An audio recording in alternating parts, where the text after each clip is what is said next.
Assalamualaikum warahmatullahi wabarakatuh. Kami dari kelompok 1 Sosiologi yang beranggotakan 3 orang, yaitu Ahmad Behaki, Fajar Abdul Rahman, dan juga Renata, ingin menjelaskan mengenai sejarah perkembangan sosiologi, membedakan ilmu pengetahuan dengan pengetahuan, pengertian sosiologi sebagai ilmu pengetahuan, dan yang terakhir memahami objek kajian dan ruang lingkup dari sosiologi. Yang pertama adalah sejarah perkembangan sosiologi. 1. Perkembangan awal sosiologi pada masa Yunani kuno tidak terlalu diperhatikan oleh para ahli keilmuan pada saat itu. Di masa abad pencerahan, pada masa inilah yang mengawali kelahiran sosiologi, karena sosiologi modern sendiri berakar pada karya para pemikir di abad pencerahan. Pada abad pencerahan tersendiri ditandai dengan banyaknya penemuan dalam bidang keilmuan dan juga ilmu pengetahuan derasnya ilmu pengetahuan membawa sebuah pengaruh terhadap pemikiran mengenai perubahan sosial masyarakat. Nah, perubahan yang terjadi pada abad pencerahan tersendiri membawa dampak perubahan revolusioner sepanjang abad ke-18 dan ke-19.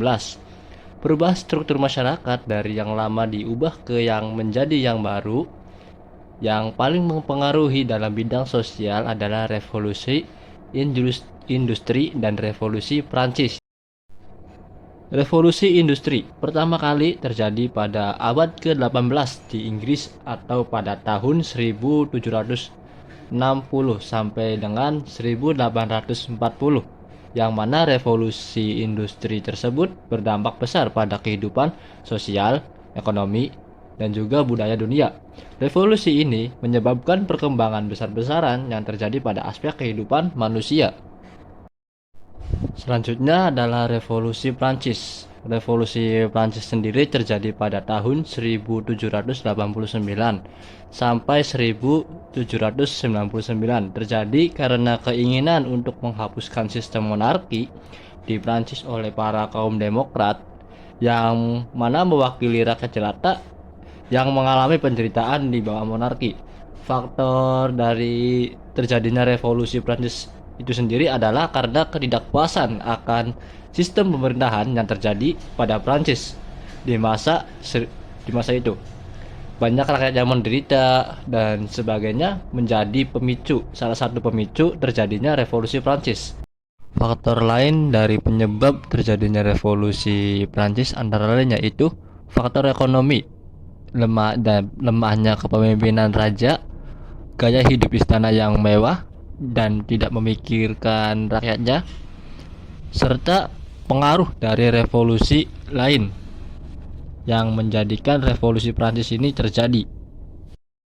Istilah sosiologi awal mula diciptakan oleh filsuf Prancis yaitu Auguste Comte pada tahun 1838, dan karena alasan itu juga dia dikenal dengan Bapak Sosiologi, dikenalkan